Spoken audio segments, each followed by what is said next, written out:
Video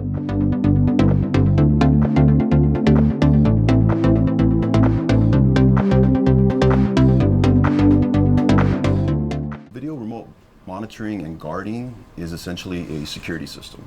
The security system leverages technology to send motion alerts to a command center, and in the command center you have operators that assess and investigate these alerts. When these alerts come in, they investigate and they react. They can either conduct a voice down or a speaker test system to a siren blast and deter the crime, which we want to do. We want to prevent the crime before it even happens, or we end up calling the police department to investigate. Makes us different from other companies, I believe, is our response time. So our average response time to a motion alert on a property is 7 seconds. That's fairly quick in the industry, and we're able to prevent crime at a higher rate. Our stats for last year, we prevented over 78,000 crimes prevented, and we have the stats and metrics to prove it. Our agents are able to react faster, and we're able to engage police officers faster to get to a crime. So that's what makes us different from other guarding agencies. Now, we're more proactive than reactive. Other guarding agencies are reactive, and they're reacting to these events in about an hour, 2 hours, 3 hours sometimes. And clients know this.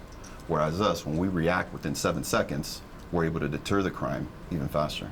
Prevention is the key factor in all we do. And the way we prevent crime is through eliminating the noise. That's one of the key elements. You have to eliminate the noise in order to get to these crimes faster than most agencies and most security monitoring companies. And when you eliminate the noise, you get to it faster and you're able to prevent the crime. Whereas if you don't eliminate the noise, you're constantly just, treading water as you're hitting these alerts, and you're getting balloons, trees, bushes, whatever it may be. But if you're able to eliminate this noise with the technology and leverage that technology, you're able to deter the crime and prevent it. It comes down to the technology and the way you utilize it. Now, in our industry, AI and technology gets thrown around a lot, but it's how you utilize it and how you put it together. There's technology, but there's also the human element. The human element plays a big role because the technology is not going to be able to just deter the crime. What it does is it helps you see the crime. It detects the motion on the property. Once it detects that motion, it'll send it to a command center where trained, experienced operators will assess and investigate it. Now, this is where the training comes into play with the investigators or with the operators, and they're able to assess these alerts, and they're able to react faster to them, and that's how they're able to prevent the crime. We act as a force multiplier because we want to prevent the crime first before engaging police officers to the property. If we can't prevent the crime, then that's when we engage police officers. We call the police department, and we actually stay on the line until the crime is investigated, and we guide officers. Officer safety is one of our biggest proponents here at Elite. We want to be able to guide these officers safely to the location of the suspect or suspects on a property. Once they're there, and once the dispatcher tells us that everything's okay, then we'll go ahead and hang up. We'll write a report for the property manager in the morning, and if it's a significant event, we'll go ahead and contact the property manager.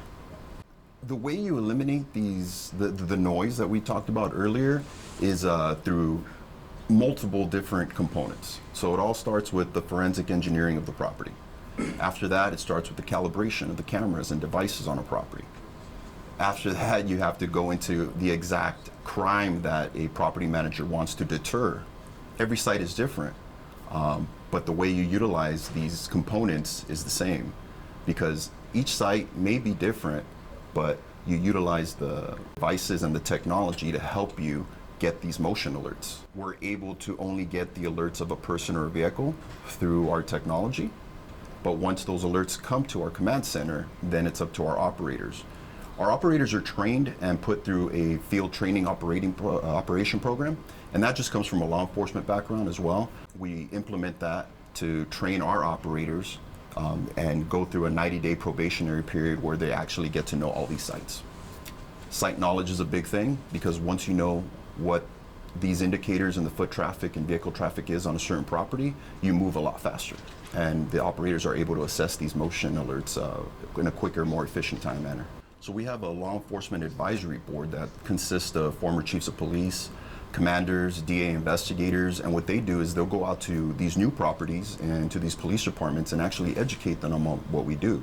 They'll let them know that we're not an audible alarm company. We're not your traditional alarm agency.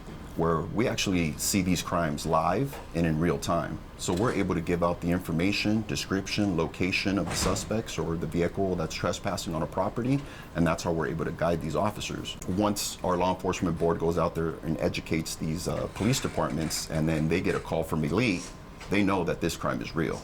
And that's where the zero false alerts to law enforcement is. Time is of the essence is one of the words we always talk about here at the command center and here at Elite. We want to respond again faster, more efficient, and that's where the 7-second response time comes into play.